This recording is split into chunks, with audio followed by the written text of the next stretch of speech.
Still like tribal fights going on about, whose land this belongs to, whose ancestors. And that's the thing I've noticed, like not a lot of people track their ancestral, like their ancestral line, even me.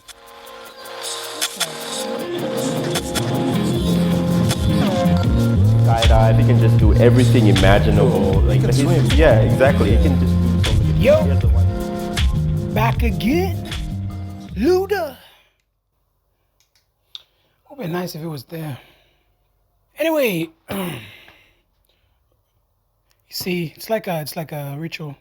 Notes. Be back. All right.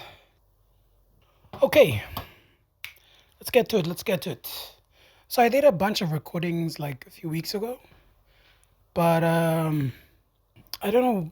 It's just it didn't feel authentic because I was writing everything down, and the problem with me is when I write stuff down, there's a very big gap between me writing stuff down and me actually saying it. Like the same thing goes for my comedy, same thing goes for my speeches. I'm a very unscripted person and I'm trying to train myself on how to like do bullet points and talk off that points and try to keep on track. But yeah, I'm working on it. I'm just, it's like it's a new process for me, basically. Yeah, I have a little bit of a flu, so my voice isn't as peachy as it will be. Sometimes I may sound like I'm weird. I always sound like I'm weird. Anyway, I say anyway a lot. Anyway, you see? Anyway and sorry. It's like, okay, back to the point. Point at hand. Welcome back to another episode. If you don't know who I am, my name is Matthias, aka MK Yoba. This is the MK Yoba podcast, where we talk about anything that pops up in my head. Now, today is an exciting day because I just posted, hopefully, by the time you're watching this, I just posted the Nogat Blessman episode. It's a side episode, a series that I just started with the boys at the gym. So I'm gonna link it up there or here or whatever there it is. If you wanna go watch it, that'll be awesome. Thanks. And yeah, please don't forget to subscribe. Share this with one of your friends. If you haven't subscribed, hit the subscribe button now. I'll wait for you. Done? Great. I think one of the problems with me is that I overthink things. So as I'm recording this, I have like a bunch of things that I thought about doing that I haven't really done because, I overthought about it. Like I managed to talk myself out of it, either there being too many risks involved or just me being a very lazy procrastinator. Procrastinate. I kind of like the word, the sound of it, the syllables being put together. Procrastinate. Yeah, maybe I like the word too much. That's my problem. Speaking of problems, regionalism. Man, I mean, what do you think? Like, let me know in the comments if you think regionalism is a problem. I think it's a really big problem, and not a lot of people are talking about it. The problem of it not being addressed is that because it's accepted too much, like it's being treated like it's not a problem when it is a problem. I think it's the main factor that's creating this diversity. I mean, diversity in culture and everything. We're a diverse nation. I get it. I get that. But there's like certain lines that you have to draw when it comes to regionalism, being very supportive of the region. By definition, regionalism is the separating of people into groups bound by their place of origin, their ethnicity, political affiliation, or culture.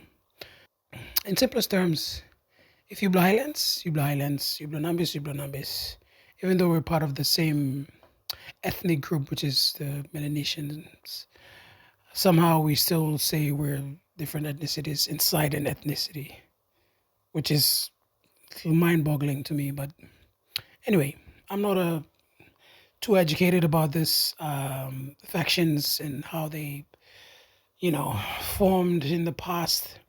Speaking of which, you know that our borders were done, the borders that we know as provinces now were done by our colonialist, the people that came and sort of governed us before, like pre independence. Those borders are still being adhered to or followed by us. Why?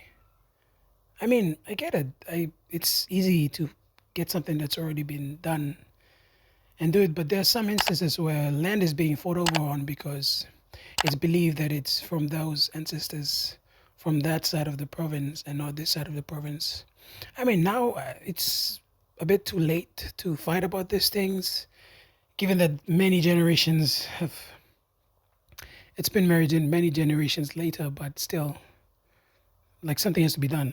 We There's still like tribal fights going on about whose land this belongs to, whose ancestors, and that's the thing I've noticed. Like, not a lot of people track their ancestral, like their ancestral line. Even me, like that's one of the bad sides when I look at it. I was really interested in like history when I was in high school. That's why I took social science.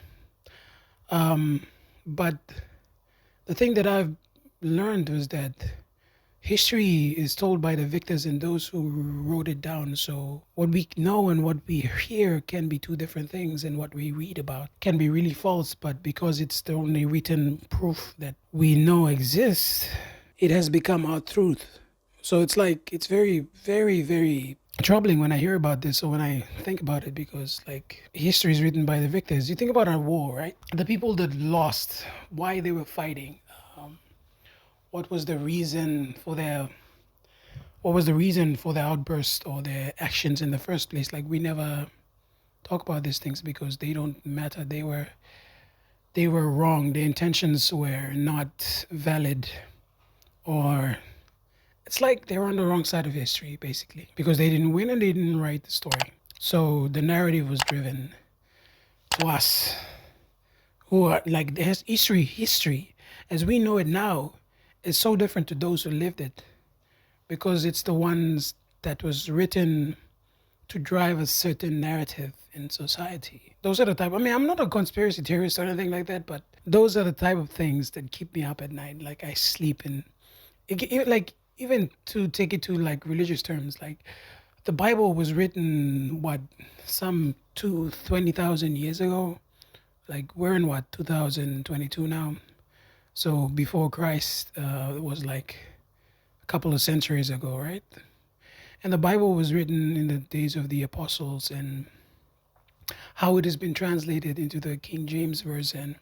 And there's like conspiracy theories that the Bible is not written in its original form. Some of the languages were, because I mean, if you look at it, the Catholics were the ones that took the Bible, the original version, and then transcribed it into a new international version into English, basically from Hebrew or from whatever, because the 66 books were written by separate prophets in separate parts of the world in different languages, right? So one person had to sit down and literally rewrite the Bible. That is a lot of work to do. I mean, not one person, obviously, there was a team of some sort, I'm assuming. But anyway, let's not get into that. This is how I got. I'm getting sidetracked. Hey, YouTube, I'm not a conspiracy theorist, so I watch a lot of these things though, like late at night at like 4, 3 when I'm having trouble sleeping. Like, YouTube just shows me this video. So it's not really my fault, it's your fault. YouTube, so it's actually my fault, I'll give you them. Anyway, so back to regionalism. Regionalism in Papua New Guinea is a problem because we see ourselves as different ethnicities inside a small group, inside another small ethnic group. It's like disgusting. I just swallowed my own. Wow. Anyway, like if you think about it, you ever try to go to like one of those regional days when it was open? I'm so glad COVID came up and they stopped these regional days, because I really couldn't like understand why you would celebrate separate days leading up to independence. It's just like it doesn't make sense. Like, why can't we just all celebrate as a country. Oh, I'm doing it again. Oh, disgusting. I really don't want to spit it out. I don't know. It's just it's disgusting, but we do it. We love it, and we kind of don't want to. Anyway, if you think about it, it's been accepted, which shouldn't be the case. Like, why would you accept it? Why are we accepting it? Because I mean, yes, people want to have fun, and be in there, like go and celebrate their provincial identity and their region, like the NGI region. I get it, right? It's fun to do that, and it's not wrong. I'm not saying. What I'm saying is it's being practiced to a point where it's causing division. Like if you really look at it, on the day of independence, there's not a lot of happenings. Rather than on like regional days, there's a lot that goes into it. Like there's a lot of energy that's exerted into those celebrations. That's just my opinion. I mean, if you have your own opinion, like come at me in the comments. I don't know, but I don't really care. But that's just from my opinion. Like we do these stereotypical assumptions on people, just because of where they're from. Like from personal experiences, I try not to ask someone where they're from the get go. Like when I meet someone for the first time, I ask for their name, and that's about it. I try to get to know them as a person, and then when they tell me where they're from me actually like knowing them and conversing with them for like a couple of days, even months, some years, maybe. Like there was a friend of mine who I didn't know where he was from. I didn't know where he was from for like about a year. Then I asked him, and he told me, and I was like, "Wow, I didn't put you for that kind of like for to be from that place." That's because we have this stereotypical types in our head, right? Like Hagen, they have their own accent. Wabex have their own accents, and Simple people have their own accents basically, right? And accents combined with characters and certain um, attributes, the way they act, the way they behave in public, um, the characteristics basically of that person. Generally, we're making stereotypical assumptions before like knowing the person for who they are really. So when you meet someone and you ask them where they are, in your mind, you already have this profile that's set where when you ask them and they tell you where they're from, you already have this expectation of how they're supposed to behave in public or how their family is or how like some sort of, you know, like their version of them in your world, in your universe. I mean, if you think about it, everyone has their own versions of you in their head. Like I have my version of me in your head, you're watching right now. And you in all of your friends, there's a version of you. Wow. Thus the multiverse is real. Because there's different variants of ourselves in different realities. Wow. Guys, we just this is huge, guys. I mean, if you think about it, in your brain, it's like a universe of its own, right? So if we're living all in our own realities, a version of you exists in someone else's reality. It might not be the same as the other person. Okay, I'm overthinking. I'm just, you know what? I'll probably talk about this later. Let's just brush this aside for now. But it's kind of mind boggling if you think about it. Like, I'm kind of one of those people who talk about like multiple realities and all those kind of things. I'm a geek. I'm a nerd. Sue me. I don't really care. But yeah, stereotypical assumptions. We should really stop doing that. We should stop profiling people just because of like where they're from.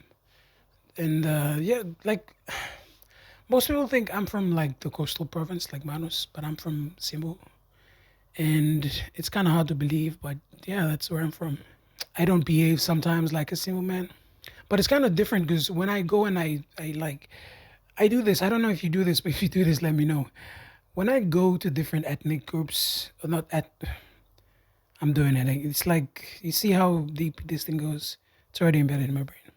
When I hang around a certain type of or group, different group of people For example, if I hang around with my friends, families from Goroka, there's a certain way I speak and talk with them because it is easier for me to communicate with them because then they would like understand me because if I speak the way I would normally speak to like an individual from my corporate world, they wouldn't be able to understand me because I'll be articulating words in a different way, like I am doing right now.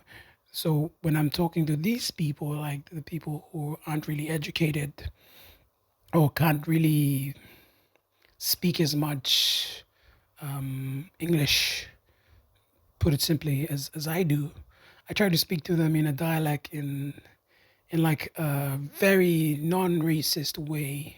Comes off as sort of like understanding. Well, at least in my head. I'm not sure if they find it offensive. Let me know if you find it offensive. Like, I know it's very offensive. Actually, it's very offensive. I shouldn't do it. But I try to do it in a way that it's acceptable. Because you can tell by someone's body language of how uncomfortable they can get when you try to mimic them or, talk like them. Yeah, like people do to like like the Highlanders do, like us Highlanders. We do to each other. I mean, if we're like Highlanders and we make fun of Highlanders, it's acceptable, all right? If you're like from the coast and you're trying to make fun of Highlands, dude, that's like a whole. I don't know what it is, but it's just not acceptable, honestly. Same vice versa. I think I don't know. Let me know. But yeah, I just it's good to be aware of these things. I guess when you're in a conversation with someone, so that you know like where you stand and how to avoid these kind of things. Try not to like be casual about it. Casual conversations. But that's what I do. I don't know if you still do it. Just let me know if you do it. And yeah, please, the next time if you see someone who's from like a certain part province, like Simbu, for example, don't call me Angra or don't say Angra or Angrawa, Pangrawa. It's bro, like, mm-mm, nuh-uh. Just don't you dare. Don't just shut up. I don't want to know. And I mean, how do people like? People think I'm, bro. I walk across the street and people shout "Marrow," and the first thing in my head is like, I just want to swear at you and make you swallow a big giant coconut. It's just anyway. Just don't do it, man. Just don't do it. Yeah, stereotypical assumptions, bro. The next time you meet someone, just don't ask them where they're from. Try to get to know the person first before you actually. Anyway, thanks a lot, guys. Appreciate your time. I'm just gonna make this a short video. If you learned something today, if you learned something new, hopefully smash the like button, subscribe, share this video with a friend. I'm trying to get to 1,000 subs by the end of this year, so please, without delaying your time, see you in the next one. Peace.